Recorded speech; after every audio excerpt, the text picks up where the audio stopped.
Love your city, every back road, every alley, every pothole. Love your city, every back road. Come together, fight for your home. What's up, everyone? Welcome to the Love Your City podcast. My name is Bob Dalton, and each episode I interview people doing grassroots work in their communities. This episode, I have the privilege of interviewing Lance Orton. He's the executive director of City Team here in Portland, Oregon. And I've known Lance for a while now, and I'm really excited for you guys to hear his story, the work he's doing here in Portland, and the work he's doing through City Team. Lance, thank you so much for taking time. Thank you. It's a pleasure and an honor to be here. It's been a long time coming. It has. I've wanted to have this conversation with you even before I was doing podcasting and recording these episodes. We have had many incredible conversations. I've gotten to see your journey through a lot of different stages, but I want to take everyone back to the moment that we met. I would love for you to kind of walk through just your perspective and interaction of meeting me and where that led. Yes, it's such a great story and fun to walk back through those days early in my journey with sobriety and just kind of everything, the new Lance that was born October 1st, 2018. And I think we'll get into that later, what I mean by that. But we met about, I want to say 5 or 6 months after I finally got sober. And what year was that? It was 2018. I think in October. So I think we met early 2019. Okay. I remember that I was volunteering on Thursday nights with Because People Matter down at Night Strike. I think you were doing a blanket drop. You had Nike down there and this big production. And I remember you gave the kind of orientation talk about what the night was what was gonna happen and who was gonna be there. And I was in this kind of early recovery, early sobriety, wide eyes, the whole world's in front of me, seeking opportunity. And here was you, Bob Dalton, this guy with charisma, was on a mission. And I was just inspired. I was really, I was excited to meet you. And were you down there to serve? Yes, I was volunteering. I had been a part of BPM's volunteer team. I was on what they call lead staff. And so when we go under the bridge and serve at Night Strike, there's various station leads. And I would basically make sure the other volunteers were having a good volunteer experience. Awesome. And then you ended up, it was like maybe halfway through the night, you ended up coming up and introducing yourself. Yes. I saw you and I knew I wanted the opportunity to talk to you. And when you had given that talk about the Blanket the United States mission, I immediately thought of a relationship that I had with my friends at Starbucks. And I was thinking, man, I bet that a partnership with Sackcloth and Ashes and Starbucks would be a really cool way to further that mission of getting those 1 million blankets to shelters by 2024. And so I had an agenda, I was gonna pitch that plan. I came up to you and I was like, hey man, I think I might know someone that you should meet at Starbucks. She's a district manager in charge of the Portland stores, and she might be interested in doing something with the Sackcloth and Ashes mission. Yeah, and for everyone listening who doesn't know Sackcloth and Ashes is my company that I own. It's a blanket company, and for every blanket that we sell, we donate to a local homeless shelter. So I was down under the bridge at Night Strike passing out blankets. And there was a lot of people coming up. I mean, it's really busy under the bridge, and people are, giving haircuts and fixing bikes and washing feet. And there's a lot of different really cool programs that Night Strike does on Thursday nights here in Portland. But Lance came up to me. He's like, hey, I would love to give you my number and introduce you to somebody that I know at Starbucks. And I was like, what a crazy thing. But I was also like, oh, that's really cool. And honestly, if that happens, then awesome. So you gave me your number, and I think I wrote it on my hand. Yes. And then we went our different ways, and I think I shot you an email or a call or whatever. So, yeah. Yeah. And I remember, and again, we'll get to kind of my story, but I was, kind of this just early in sobriety kid that was full of enthusiasm. And when I called you, I remember setting up that meeting, and I was living in a treatment center at that time. I had, been sober for 5 or 6 months, I think. And so I was in an inpatient treatment program here at City Team, where I'm now the executive director. And so for me to get out and facilitate a meeting between you and the Starbucks people was not an easy feat for me. I had to actually try and get permission and get what we call a pass, and that was difficult. And so I decided it would be better to just go for a run and meet with you guys. And so, maybe bent the rules a little bit here for all my City Team guys now that are listening. This is not a permission to bend our rules here. But yes, went out and for a jog down to the Starbucks and met you and Candace, who is still our good friend today. All I really did was facilitate the introduction. Well, here's what's crazy, and I'll share it from my perspective real quick. It's like I'm under the bridge. Lance gives me his number. I reach out to him. He actually reaches out to Candace, who's the district manager at Starbucks, sets up a coffee meeting. I drive up to Portland. I meet with him and Candace at a Starbucks. The meeting went great. It looked promising that we could potentially do something, a brand partnership with Starbucks. And we're walking out, and I'm looking at Lance, and I'm like, Lance, like, thank you so much, man. Like, you didn't have to introduce us. Like, what I'm trying to figure out what Lance's motive is. It's rare that I come across people that are just brokering deals with Starbucks and on that level. I'm like, what was the reason? Like, who are you? What do you do? And he's like, honestly, man, like, I just got sober and I'm living down the street at this men's program called City Team. Would you mind if I get a ride? And so I ended up giving him a ride back to the men's program. And that's how Lance and I met. And he's now the executive director here at City Team, the same program that I drove him to that day. And one of the best things that I've been finding out on this journey is that some of the best leaders are the ones that start from the bottom. And so I'm so excited to dive deeper into your story and to learn about the work that you're doing now with City Team, as somebody who has gone through the process and through the journey and started from the very bottom of it. So beautiful. I love telling the story of how we met, because it was, now that we're fast forward 4 years and we're still hanging out, still stayed in touch, and we even did a blanket drop here today at the shelter. So so awesome, man. But take us back prior to the sobriety. You had done a lot of successful things on paper or whatever, you know, with your life. You were a successful person prior to this life of addiction. Take us back to those days and kind of what led into this life of addiction. Absolutely. I grew up in a very comfortable home, you know, had a great family. My mom and dad were amazing. Mom was a Montessori teacher, loved us very much. My brother and I have a younger brother, Van, who's 22 months younger than me.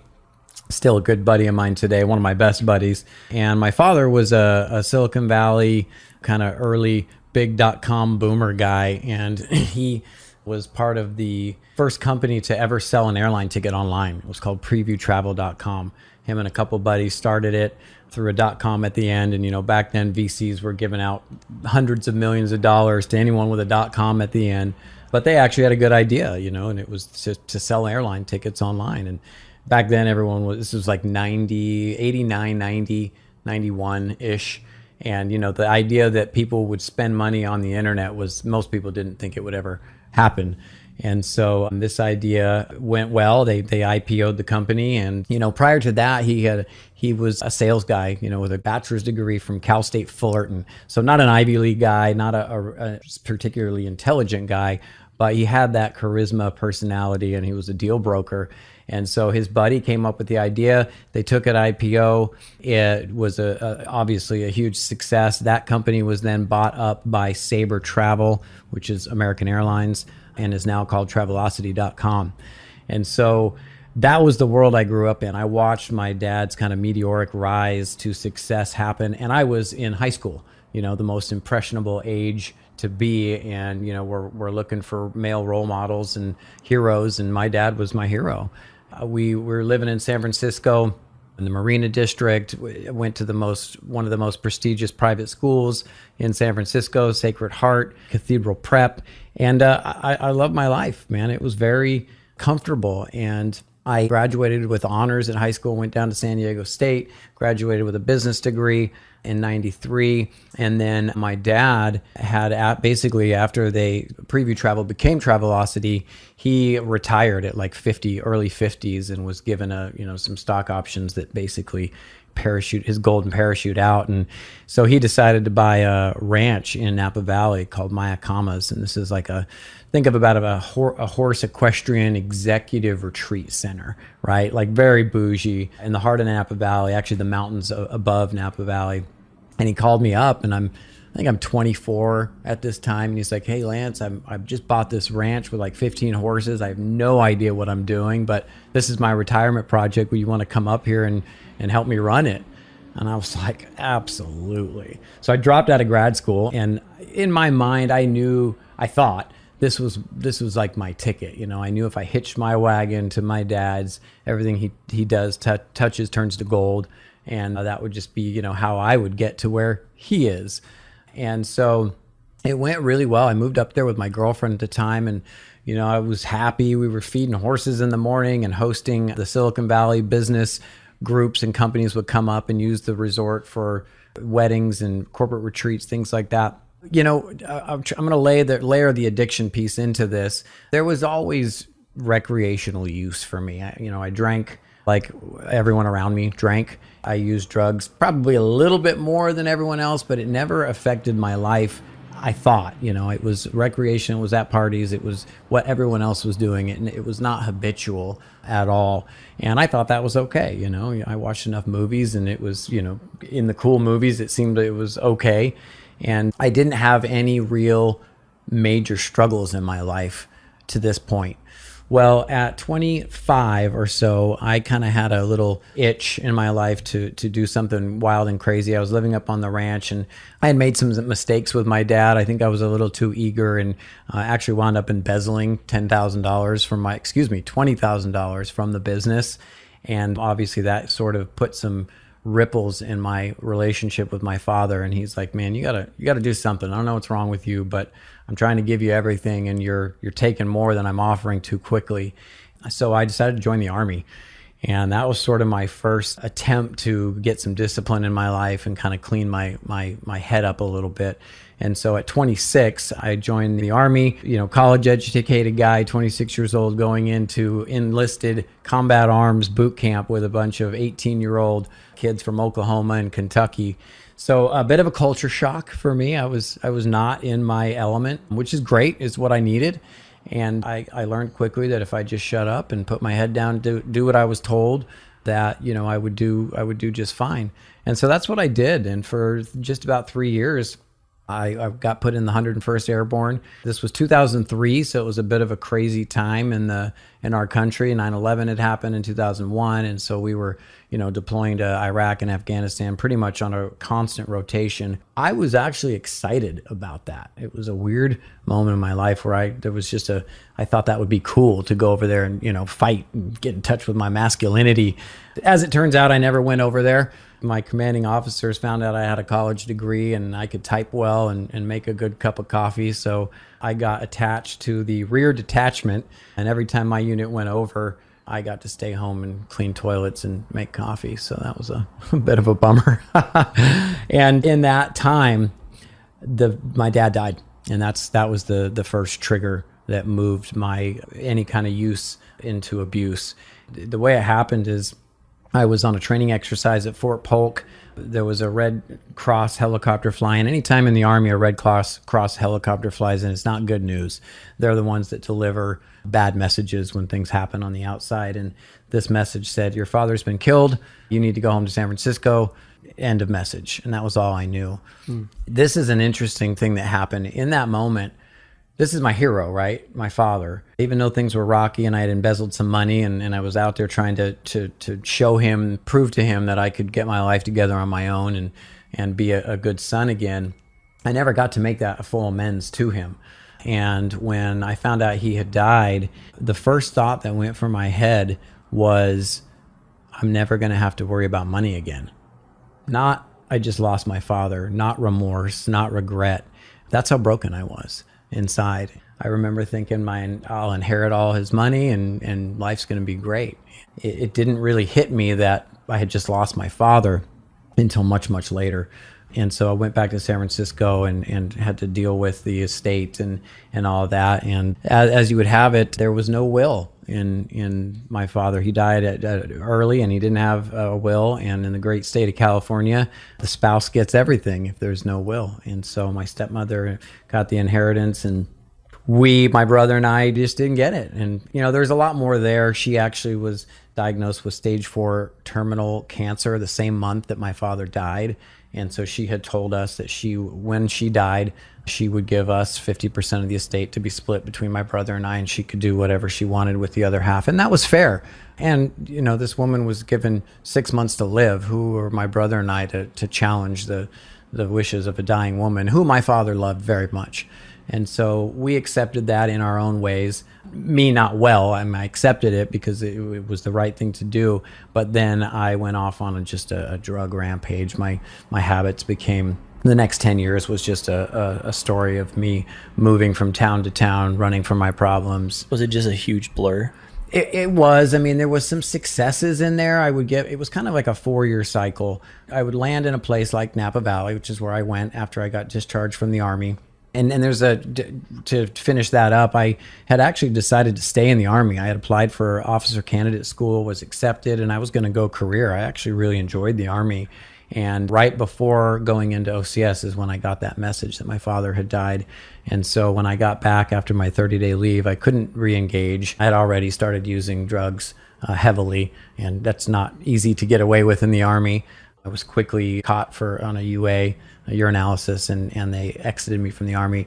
Somehow I negotiated a general discharge under honorable conditions, which is just amazing. I think they had some compassion on me because of what had happened to my father. But I went back to Napa Valley. I tried to get my life together. I started working in restaurants, which I loved, had a good time. But, there's a party culture to the serving lifestyle that just kind of quickly got out of control. Within 4 years, I had moved into some more restaurant management positions. I was active in that community, all the while trying to hide my addictions in the background, because at this point I was taking painkillers pretty regularly. I had a ski injury at one point, and a doctor had prescribed me some hydrocodone, and I loved them instantly. I was like, oh man, this is the ticket. I felt all the pain from my father just went away. It didn't debilitate me to the point where I couldn't work. I could actually work a full shift. I could get out in the community and, do deals and talk and be liked, and no one really knew. But it was all dependent on having a continual flow of these painkillers. And this was pre-opioid epidemic. So doctors were prescribing, and OxyContin was really popular, and you could just walk into a doctor's office, they'd prescribe you 180 10 milligram Norcos, and then you could refill them every month just by dialing an automated system, and they'd ship them to your door. Was it just leading one drug to the next? No. Now that's actually an interesting point. I didn't have a desire to go beyond that. As long as I had those painkillers, I was able to present to the world that I had it together, and no one really knew. And the recreational drugs actually tapered off because I didn't have a desire to actually go out and get wasted per se. I just wanted to numb that pain and yet still be able to function in society. And those pain pills did that for me. Moving to harder drugs didn't happen later until the opioid epidemic came out, and all of a sudden doctors stopped prescribing. I, at that point, had moved up to Oregon. I left Napa Valley, moved to Oregon, was doing the same thing, restaurants in Bend, Oregon, taking my pills. My doctors in California were shipping me the pills to Bend every month when I got to Oregon. It's crazy.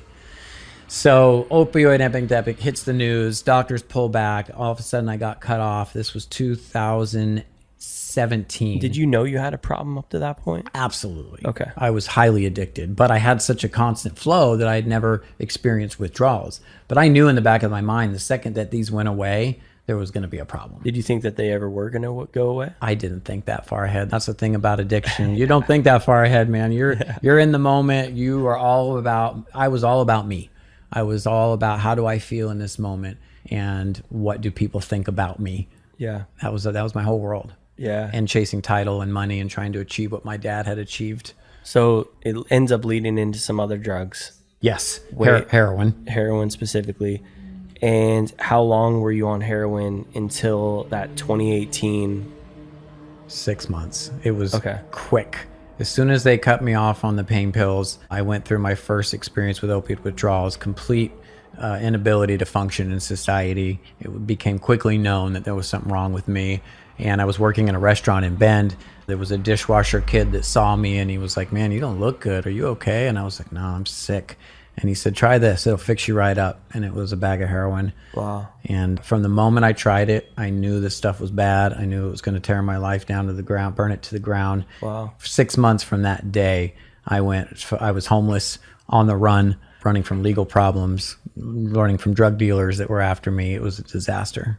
Wow. So Take us into the mind of somebody who's experiencing heroin at that time. Were you fearful? Were you suicidal? Were you like, what were you thinking in that moment? Like, did you feel like you couldn't get out and you were stuck, or did you feel like there was a way, but something was gonna have to intervene? Like, take us in the mind of a heroin addict. Yeah, for me, it was a lot of fear. I knew that the dependency factor was so strong that I had to have the stuff just to function. But the difference between heroin and a pain pill is that pain pills are highly regulated. They're consistent. You can manage that a lot longer as long as you have them than you can with heroin, because it's inconsistent. You have to go to the streets to get it.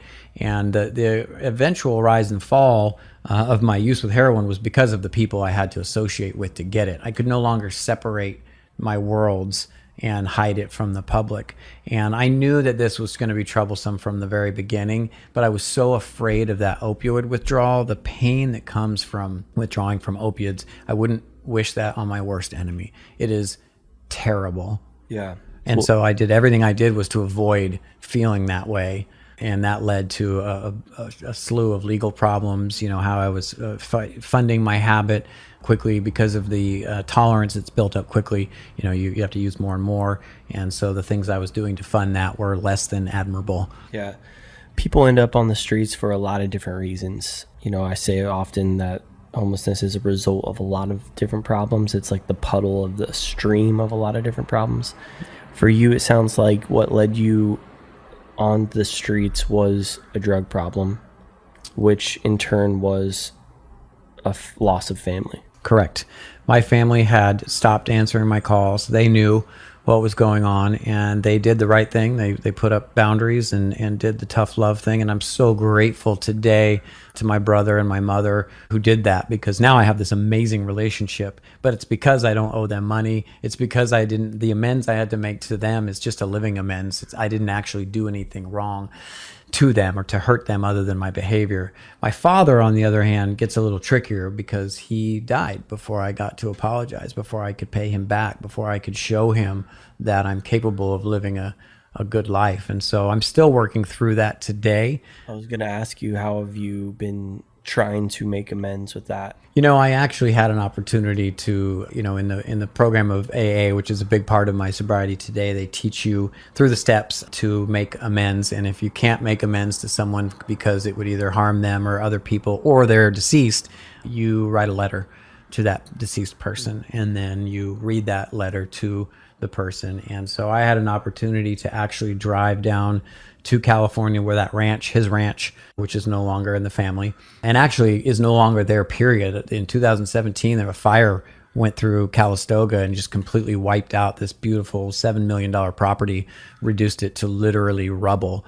And there's nothing's gone up since. And so I drove down there, and where the old pool is this beautiful ridge in the Mayacamas Mountains that overlooks 4 counties, Napa County, Sonoma County, Mendocino, and Lake County.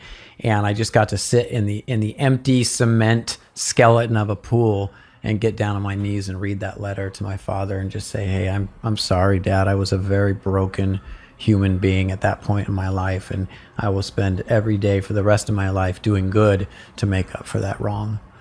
Well, I'm sure he'd be very proud of what you're doing now. You're doing incredible work. My father actually passed away when I was 19 due to alcoholism, and I went through a similar process of writing the letter and really trying to figure out, as a young man, how to make amends to something like that. It's losing your father is it's a big part of you. It's a big part of who you want to be in the world and who you want to make proud. So there's a lot of layers there. It's deeply connected to our story.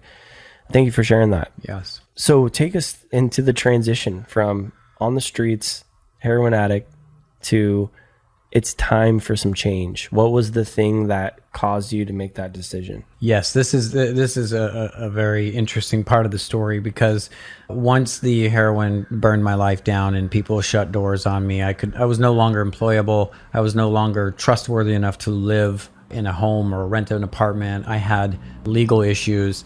I decided that living in Bend, there was enough, let's just call it heat on me, that I needed to leave again and do what we call a geographical. I packed up my 1999 white Jeep Cherokee with everything I owned. I had $50 in my wallet and a half a tank of gas and about a half a gram of heroin left. And I decided that I was going to drive to Portland and start over again.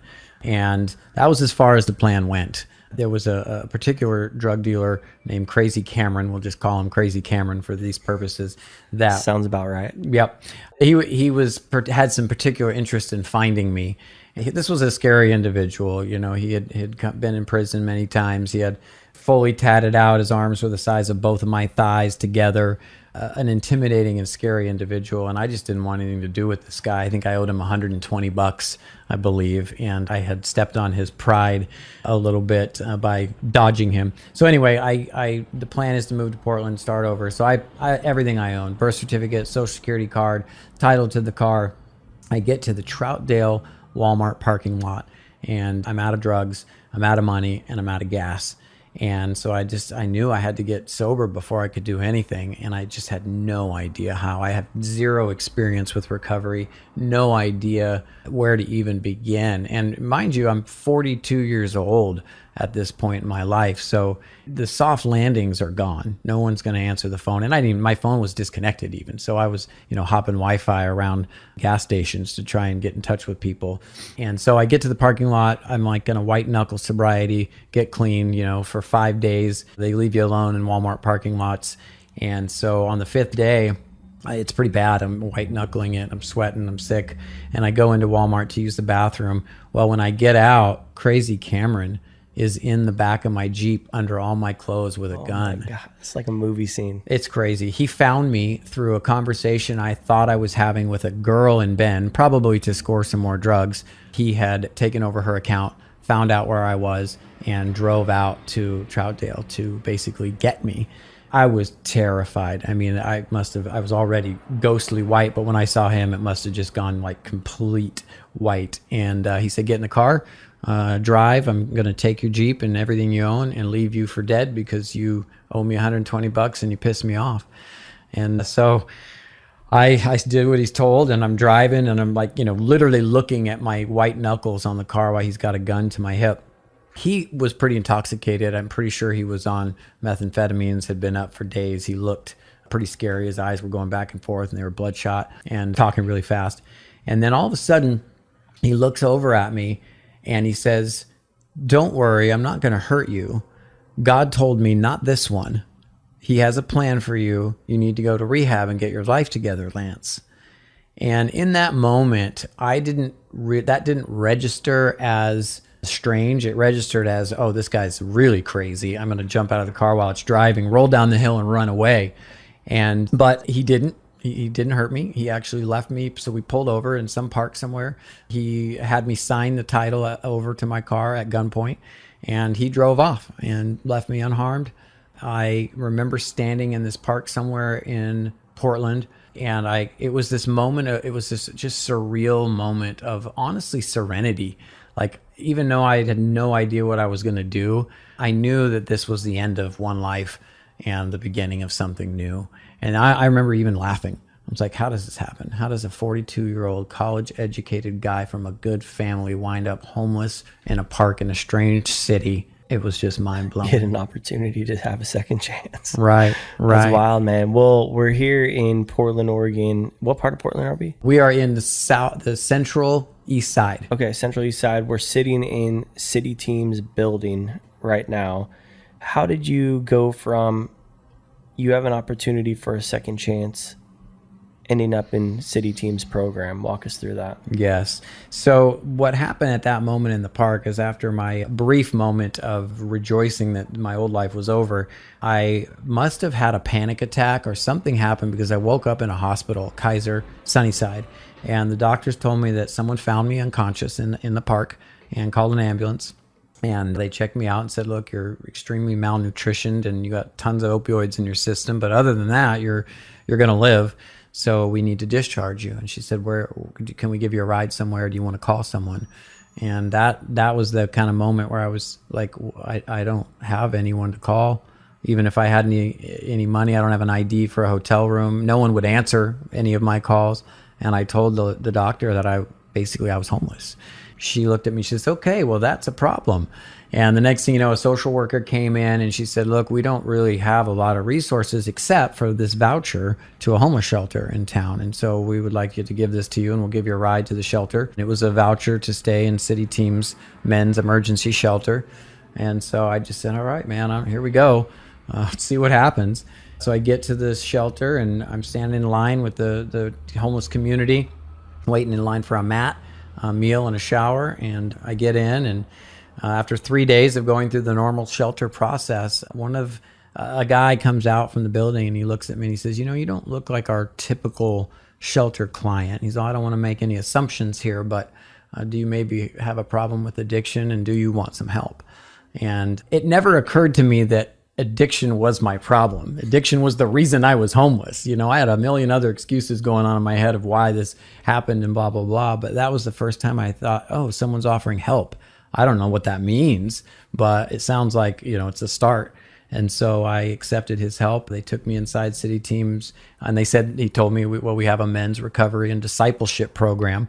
And this is the first time I brought up the faith piece because there's no faith background in my story. I guess you'd call me agnostic at best, believed in God, but didn't matter to me. I had no interest in really having a relationship with him or whatever. And so this was the first time that the word discipleship was presented to me as a pathway to help. In addition, they said, that we've got 12-step program here. We're faith-based discipleship, drug and alcohol program. It's 1 year. You come in, you sign away all your rights for a year, and you let us manage your life for a year. And I said, let's do it. I'm ready. Wow. So you commit to the program for 1 year and take us into month one. Like 1 month into it, how are you feeling? So 1 month into it was rough because I was a heavy heroin user and detoxing from heroin. I was cold turkey. And I went through a 3.5 week detox period where I was just miserable, and it was tough. And detoxing in a homeless shelter and a treatment program without medical assistance is not fun. But it was something I needed. I think looking back, it really made me realize how serious my addiction was and addiction in general. What was your motivation at the time? I didn't want to die. I was suicidal that last 5 days in my Jeep. And it's important to note that I'm a generally optimistic, got a zeal for life kind of guy. I mean, you know me. I've always been this way, happy and I love life. It wasn't until the heroin got a hold of me that I didn't want to live anymore. And in that parking lot before, we'll call him Angel Crazy Cameron showed up, I wanted to die. I was thinking about which buildings in Portland didn't have railings around the roof and I could go to the top and jump off because I didn't think there was a way out. And so my motivation of sticking around in City Team is I didn't ever want to get back to that. That wasn't the Lance that I wanted to be. It isn't the Lance that I was. It's just not me. Yeah. And so what was your experience like during the 12 months City Team? Every program has its pros, it has its cons, it's got its good, its bads. How overall, what was your experience? It was a lot like the Army. I was going to say, when you said you were checking in and some of the processes you went through, it sounded like that. It was a lot like the Army. I just learned, do what you're told, get day by day. Yep. They quickly told me that you need to surrender everything you think you know about life and change everything about your life and your thinking. And that seemed reasonable to me because all my thinking and everything I thought I knew about the world led me right to a homeless shelter at 42 years old with a heroin habit. And so it was very easy for me to surrender what I thought I knew about life. And during that 12 months, it was just a whirlwind of discovery. I mean, what a gift to be able to put everything on hold and rediscover who you are. I met God there, built a relationship with him while I was there. I think it's important to note that at about 3 months into the program, my head's cleared up and I'm starting to think straight. And I started thinking about Crazy Cameron in my Jeep. Kind of like the broken Lance that when his father died, all he thought about was not having to worry about money anymore. Well, some of that Lance was still in me and all I could think about was how to get my Jeep back. And so I had this whole plan in my newfound sober life to get a hold of Crazy Cameron and throw the book at him, come at him with, legal notices and put him in jail and get my Jeep back. And so, obviously Lance is still a little broken at this point, 3 months in. So I actually did. I wound up going down to the library to get in touch with Cameron because I knew the only way I could get in touch with him was through Facebook. And we don't have Facebook for the guys in the program at City Team, but I knew that I could go to the library and jump online. And so I get down there and I log into my account. I look at Messenger and Crazy Cameron is online.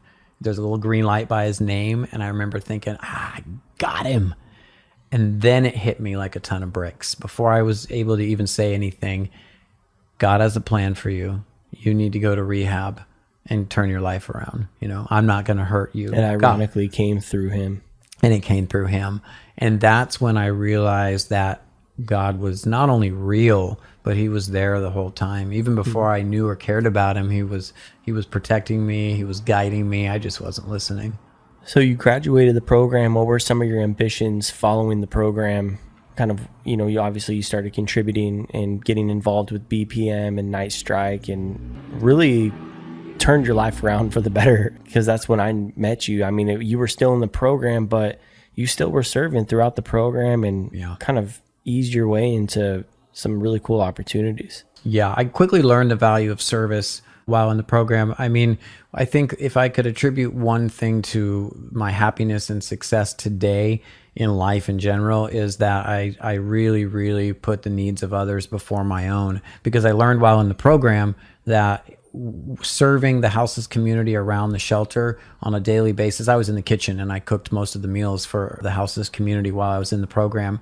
And that just brought me so much joy. And I didn't understand it. Like, how was I so happy just cooking for people I didn't even know and people I would normally not even associate with ever in my past life or my new life. But here I am serving them, and I'm just, this immense joy on a daily basis is coming. And so I carry that with me today. And when I graduated, I knew that I wanted to find some kind of career, some kind of vocation that was a calling, something that God was calling me to do, and something also that was going to help others in the process, because I learned that when I worry about the needs of others, my own needs get met sort of magically.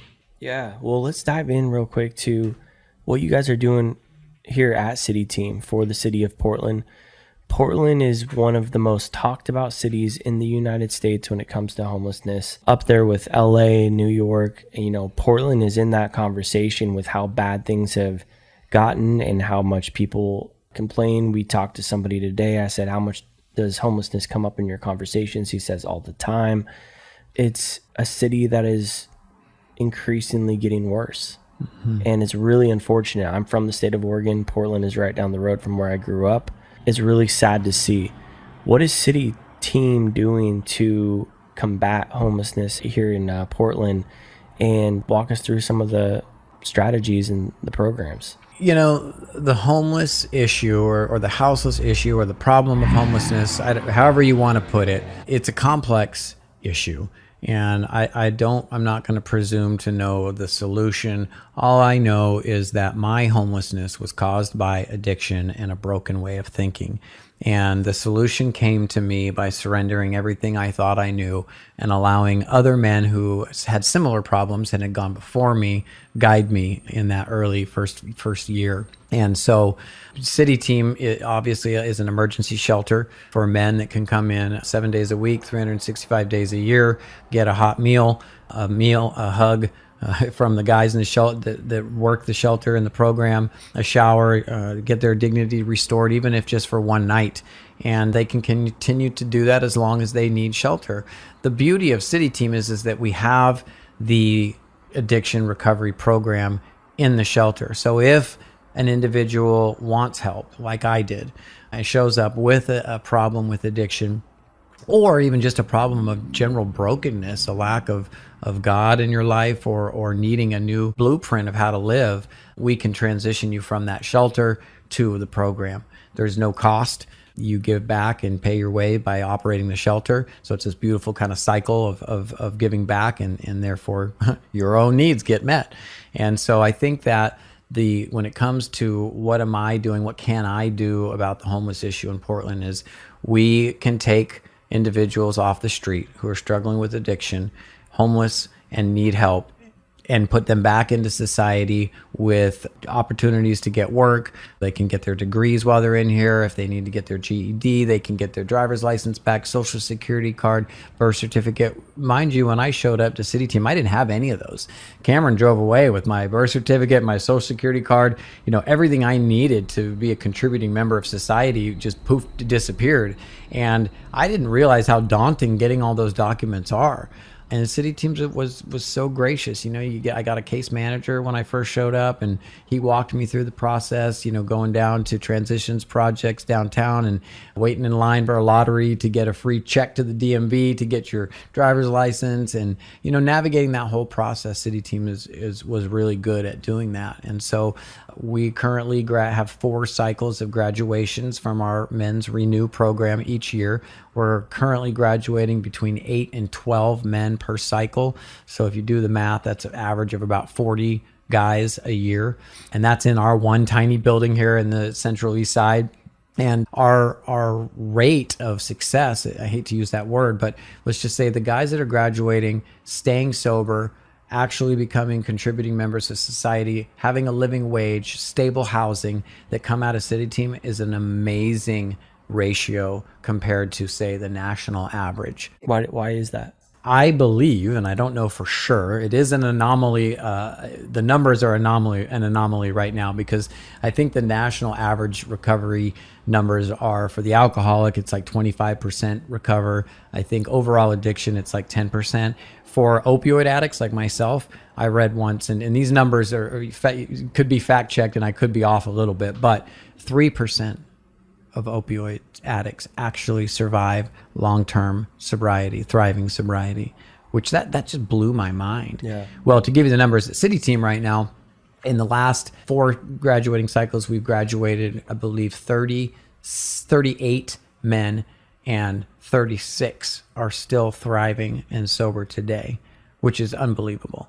And to answer your question, why, I think it's that service piece. They learn the basic fundamentals of recovery. You're going to get the 12 steps here from AA, which are phenomenal. They work for whatever your addiction is. The 12 steps can be a tool to help. And then there's the service aspect. And finally, there's the faith aspect. Faith is a huge part of not just my sobriety journey, but it's a part of my life today and how I guide my day-to-day decisions. Well, it sounds like there's a huge distinction between helping people get to sobriety versus help people get set up for success for when they become sober. Yes. And there's a huge difference. Some programs are, our goal and our job is to help you become sober. It sounds like your guys' approach is a little bit more holistic of, we don't just want to see you get sober, we want to help you get your ID. We want to help you get some skills training. We want to help you get some job opportunities. It sounds like you're helping them get set up for what those next steps are going to be once they're sober. How did that pan out with you? Well, it really helped me to discover my purpose. And that's something that, sobriety is not the absence of drugs and alcohol in your life. The opposite of addiction is connection. And that's you hear that a lot. I think there's a TED Talk about that specifically. And I remember hearing that going, oh man, that's so true. Like, addiction is loneliness, it's isolation, it's using a substance or thing or something to have purpose. And so the City Team really helped me discover what my purpose was. And so what we try to do with the guys in the program is, while they're learning how to actually get sober, we're also helping them discover what their purpose is, what their potential can be once they get out of here. And there's a huge gap from treatment to long-lasting, thriving sobriety. A lot of programs, you'll graduate and then you're just released back into society, expected to just pick up like everyone else and navigate life. And as we all know, life is challenging, and no matter addiction or not, life's going to throw curveballs at us constantly. And so what we have developed here at City Team is this amazing aftercare program. I remember thinking that when I graduated, it was like, okay, I want to serve people. I wanted to have a job that had purpose for me and to give back, but how do I do that? And I found Because People Matter, one of our partner organizations here at City Team, because of being at City Team, they introduced me to BPM and ultimately you, and here we are sitting here today doing this podcast. But the connections that we offer to the guys while they're in the program, they can carry that out well beyond their graduation date. Yeah. Let's talk real quick now that I've been waiting to do an episode here in Portland just because it is the home state. Homelessness in Portland is really interesting because you have some of the biggest companies in the world are headquartered here. You have Nike, you have Intel.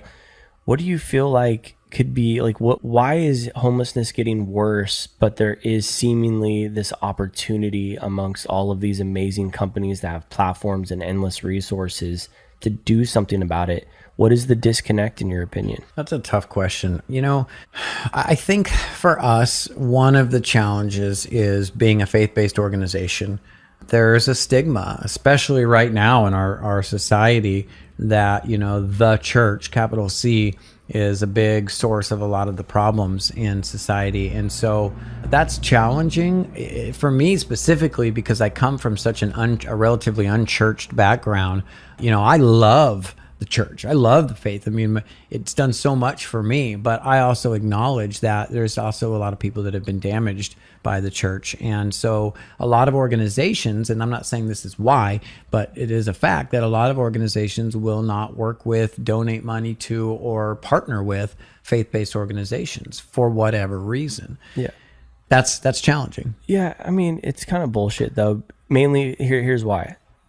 Are you guys requiring people to have a particular faith? Absolutely not. Yeah. So at the end of the day, if organizations are not supporting other organizations for a particularly different perspective on philosophy or belief, it seems a little bit not as important as understanding and viewing the work itself. Mm-hmm. If the work itself is effective, if the work itself is progressing things, why wouldn't we support that particular work? I find it really interesting that, and it's one of my biggest frustrations of society now is just because I disagree with you doesn't mean I can't come together with you and partner with you for the greater mission of helping people. Right. I think we actually need to demonstrate that more of how do we come together despite our differences in order to accomplish the greater goal. The greater goal right now, and we all know it, it's blatantly in our face here in Portland, there is a massive crisis going on. Mm-hmm. We have to come together and do something. There has to be some aspect of demonstration of unity amongst differences. We can't be nitpicky and be sorting through our belief systems and our philosophical approaches, and we have to find what's working and we need to support it. True. What do you feel like in Portland? Usually there's like 3 tiers. There's meeting the immediate needs of people when approaching homelessness. There's the transitional programs similar to what you guys are doing here at City Team. Mm-hmm. You're kind of in both 1 and 2 tiers. Then the housing. What do you feel like Portland, just based on your observation and running this particular program, what do you feel like Portland is weakest in of those 3?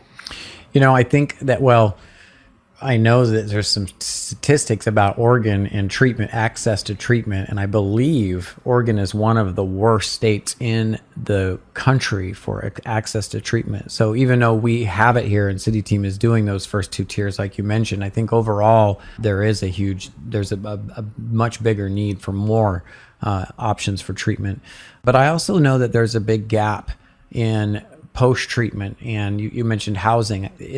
Housing is a problem in Portland. The rising cost is going up. I mean, it's not like the Bay Area yet, but it's headed in that direction quickly.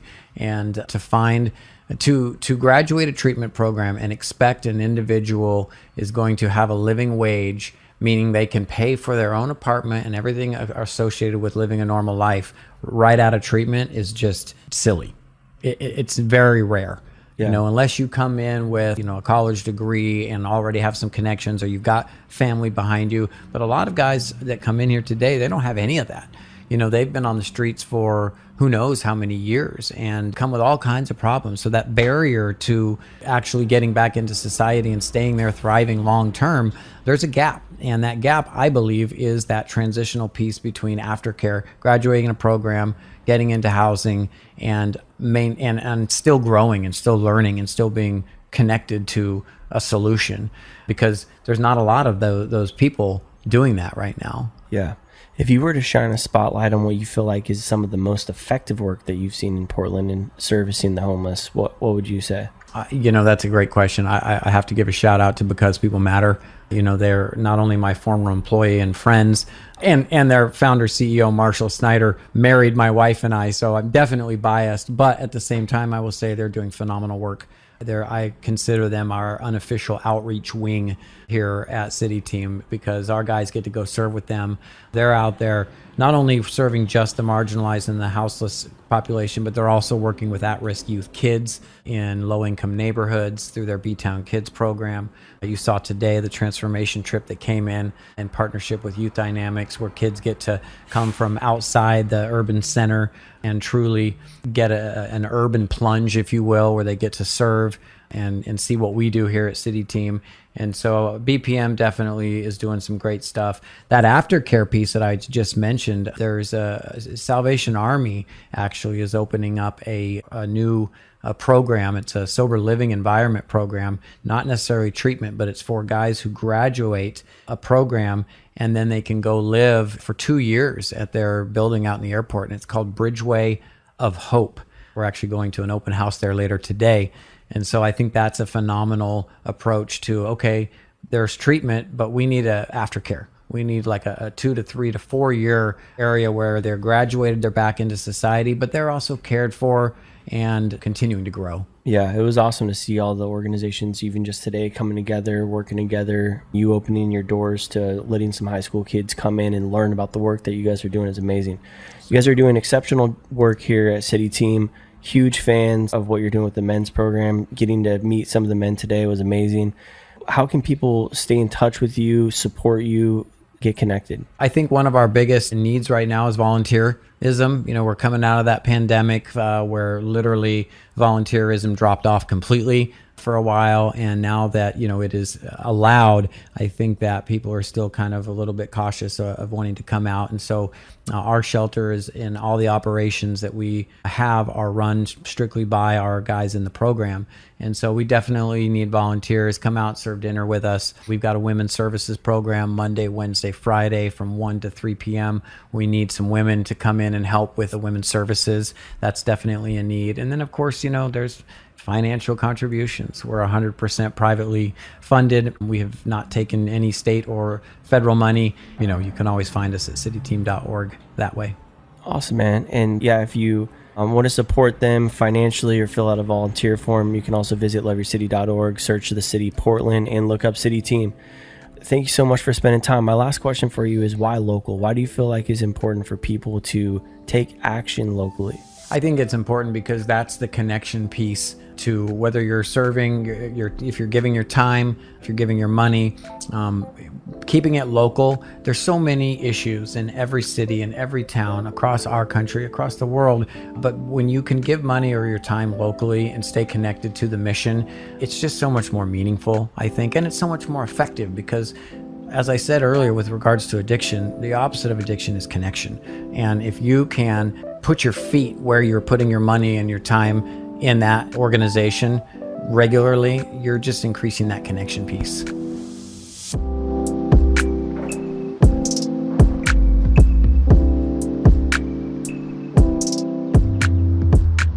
Thanks for listening to this episode of the Love Your City podcast. If you want to find ways to get involved in your community, you can visit loveyourcity.org. If you have any questions or recommendations of grassroots leaders or nonprofits that we should be aware of, email us at media@loveyourcity.org.